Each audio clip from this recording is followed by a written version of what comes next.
మనము రక్షించబడినాక మన జీవితము, మన ఆత్మ ఫలించి ఆత్మ ఫలముల చేత ప్రేమ, సంతోషం, సమాధానం, దీర్ఘశాంతం, దయాళుత్వం, మంచితనం, విశ్వాసం, సాత్వికం, ఆశ, నిగ్రహం 9 ఫలముల చేత మనం ఫలించాలి. ఈరోజు నువ్వు ఫలించలేని స్థితిలో ఉంటే ఒకరోజు నీ జీవితం కూడా విడబడుతుంది.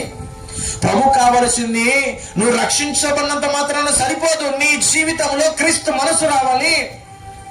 క్రీస్తు మనసు వచ్చినప్పుడు నువ్వు అందరినీ ప్రేమించేవాడవద్దు. ఆమె నీ ఎదుట ప్రేమ అనే ఫలం ఉంటే చాలండి. ఆమె చెప్తారా? ప్రేమ అనే ఫలము గనక నీకు ఉంటే ఆ ఫలములో మిగతా 8 ఫలాలు దాగి ఉన్నాయి. ఆమె కమల పండు చూసారా ఎలా ఉంటది? అది చున్నీ ఒకటే, కానీ దాన్ని ఓపెన్ చేస్తే ఎన్ని పనులు ఉంటాయో కదా. మన జీవితంలో కూడా నువ్వు ప్రేమించే స్వభావం కలిగినప్పుడు దేవుడు చెప్పిన ఆజ్ఞ నెరవేర్చగలుగుతావు. ఆమె దేవుడు నిన్ను వల్ల నీ పొరుగువాని ప్రేమించుము అని దేవుడు చెప్పినప్పుడు ఆ ప్రేమలో ఉన్నప్పుడు ఒకరిని ద్వేషించలేవు, ఒకరిని దూషించలేవు, ఒకరిని శపించలేవు, ఒకరిని ఆశించలేవు. ఒక్క ఆజ్ఞను నెరవేర్చగలిగితే 10 ఆజ్ఞలు ఈజీగా నెరవేర్చబడతాయి. ఆమె ఒక్క ఆజ్ఞ నెరవేర్చగలిగితే ఆ ఆజ్ఞలనే ఎన్ని దాచిపెట్టాడు దేవుడు? 9 ఆజ్ఞలు దాచిపెట్టాడు. ఇశ్రాయేలుకి 10 పంచిపెట్టాడు, కానీ యేసు ప్రభు వచ్చి మనకు ఒక్కటి ఇచ్చిపోతున్నాడు. ఏంటంటే మీరు ప్రేమించాలి, నిన్ను వలె నీ పొరుగుని ప్రేమించు. ఆమేన్, హల్లెలూయా. మనం ఒకసారి బైబిల్లో చూస్తే మత్తయి సువార్త 29వ అధ్యాయములో 19వ వచనంలో ఈ సందర్భం రాయబడుతుంది. యేసు ప్రభు వెళ్తున్నాడు, ఆ చెట్టును చూశాడు, ఆ చెట్టు ఎదుట ఏమీ కనపడలేదు. ఈరోజు మీ సంఘంలో నువ్వు ఉన్నావు, ప్రార్థన చేస్తున్నావు, ఆరాధన చేస్తున్నావు, అన్ని ఉన్నాయి, కానీ నీ హృదయం ఫలించలేదు.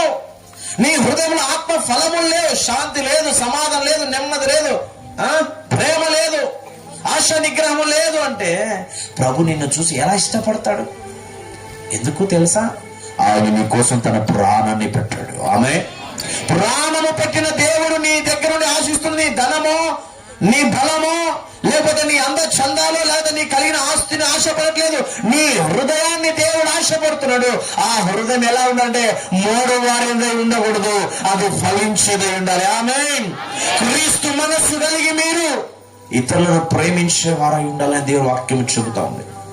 ఈరోజు ఈ మాటలుంటున్న మీ జీవితాల్లో, ప్రభు నమ్మిన మీ జీవితంలో, నా జీవితంలో ఎట్లుండాలంటే మనం ఫలభరితం.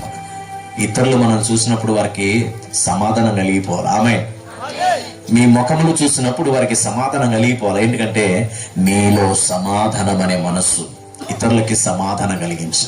అందుకే బైబిల్ అంటుంది, సమాధాన పరచువాడు ధన్యులు, పరలోక రాజ్యం వారిదే. ఆమె మరి మీరు సమాధాన పరిచే వారికి ఉన్నారా? ఒకసారి ఆలోచించండి నా ప్రియ సహోదరి సహోదరులారా. ఈరోజు దేవుడు స్పష్టంగా మీతో మాట్లాడుతున్నాడు. మీరు ఫలించాలని ఆశపడుతున్నాడు. మీరు ఫలించాలి, ఫలములు కాసి అభివృద్ధి పొంది అనేకులను క్రీస్తు ప్రేమలో ప్రేమించి క్రీస్తు ప్రేమను పంచేవారి ఉండాలని ప్రభు ఆశపడుతూ ఉన్నాడు. అయితే ఆ చెట్టును ఎందుకు దేవుడు యేసు ప్రభు శపించాడంటే ఆ చెట్టులో ఫలములు లేవు.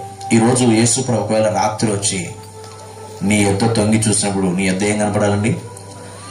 నెక్లెస్ ఉందా? పట్టు చీరలు ఉన్నాయా? మంచి చొక్కాలు ఉన్నాయా? పంట పొలాలు ఉన్నాయా? బిల్డింగ్ బాగుందా? కార్ ఉందా? బంగళ ఉందా? ఇది చూడడండి ప్రభు. అర్థమవుతుందా? ఆశీర్వాదం అంటే మీరేమనుకుంటున్నారండి? ఒక్క మాటలో టక్కని చెప్పండి. ఆశీర్వాదం అంటే ఏంటి? సమృద్ధి కదా, అంతేనా? హలో, ఉన్నారా? దేవుని స్తోత్రం. హల్లెలూయా, హల్లెలూయా. ఆశీర్వాదం అంటే మీరేమనుకుంటున్నారు? ఒక మాటలో చెప్పండి. ఇక్కడ నుండి ఒక చిన్న పాప అనేది సమృద్ధి అని మనందరూ తెలిసింది. అలాగే సమృద్ధి. సమృద్ధి ఉన్నంత మాత్రం ఆశీర్వాదం రాదు. మీకు ఒక సందర్భాన్ని చూపిస్తా బైబిల్లో. యాకోబు తెలుసా? తెలుసండి? మీ ఊరు యాకోబు కాదు, బైబిల్లో ఉన్న యాకోబు. ఆమేన్. కొంచెం నవ్వండి, సీరియస్ అవసరం ఏ రాయన అన్నట్టు. యాకోబు తెలుసా? ఆ యాకోబు విస్తారమైన ఆశీర్వాదం కలిగి ఎంతో సమృద్ధి కలిగిన వాడై ఉన్నాడు. కానీ రెబెక్కు రేవు దగ్గర ఏం చేస్తున్నాడు కదా? మనకు ఫస్ట్ ఏం చేస్తున్నాడు? ఎందుకు రాత్రుల్లో దేవుని గోజాడుతున్నాడు? ఏమేమని గోజాడుతున్నాడు? ఆశీర్వదించు అంటున్నాడు. ఏం తక్కువైందిరా నాయన నీకు? అన్ని ఇచ్చాను, పెళ్ళాలను ఇచ్చాను, పిల్లల్ని ఇచ్చాను, గొడ్లు గోధుమలు అన్ని ఇచ్చాను, నువ్వే ఒక ఊరు సరిపడమైన ఇంకేం ఆశీర్వదించాలి? లేదయ్యా ఆశీర్వదించయ్యా. అరే నేను అన్ని ఇచ్చాడండి, ఇంకా ఆశీర్వాదం కావాలంటున్నాడు. ఏంటి ఆశీర్వాదము అంటే? అన్ని ఉన్న ఏం లేదు, సమాధానం లేదు. అన్న సంపనికి వచ్చనాడు. ఎన్ని ఉంటే తన ప్రాణాన్ని ఎవరు కాపాడతాడండి? సమాధానం లేక, నెమ్మది లేక, మరణ భయముతో ఆ రాత్రుల్లో దేవుని పాదాలు పట్టుకొని గోజాడుతూ నన్ను ఆశీర్వదిస్తే నేను ఇడిచిపెట్టను ప్రభు అని ఆ దేవదూత పాదాలు పట్టుకొని కొట్లాడాను రాత్రల్లా. ఆశీర్వాదం అంటే ఈరోజు మనకు అందరికీ భూ సంబంధమైనటువంటి ఈ లోకంలో ఉన్నటువంటి ఆశీర్వాదాలు అనుకుంటాం. అది కాదండి. అది భూ సంబంధమైన వానికి ఆశీర్వాదము. పర సంబంధమైన వానికి, ఆత్మలో నెమ్మది సమాధానం కలిగిన వానికి ఆశీర్వాదము కనబడుతుంది. మీరు నిజంగా భూమి మీద ఆశీర్వదించబడాలనుకుంటున్నారా? ఏమండి, తల లూపండి. అవునా కాదా? మరి నిజంగా మీరు ఆశీర్వదించబడాలంటే రహస్యం ఎక్కడుంది నేను చెప్పమంటావా? యోహాను రాసినటువంటి 3వ పత్రిక 2వ వచనం చదవండి. యోహాను రాసిన 3వ పత్రిక 2వ వచనం చదవండి. మీకు అభివృద్ధి కావాలంటే, ఆశీర్వాదం కావాలంటే పునాది ఎక్కడుంది? ఈరోజు పునాది మర్చిపోయి తిరిగితే ఇండ్లు కట్టుకోలేము, మనము మన హృదయాన్ని కట్టుకోలేము, నెమ్మది రాదు, సంతోషం రాదు, సమాధానం రాదు. వాక్యం ఏం చెప్తుందో ఈ రాత్రి మనం తేట తెల్లగా చూద్దాము. చదవండి ఒకరు. ప్రియుడా నీ ఆత్మ వర్ధిల్లుచున్న ప్రకారము నీవు అన్ని విషయములలోనూ వర్ధిల్లుచు సౌఖ్యముగా ఉండవలనని ప్రార్థించుచున్నాను. ఎలా ఉండాలంట?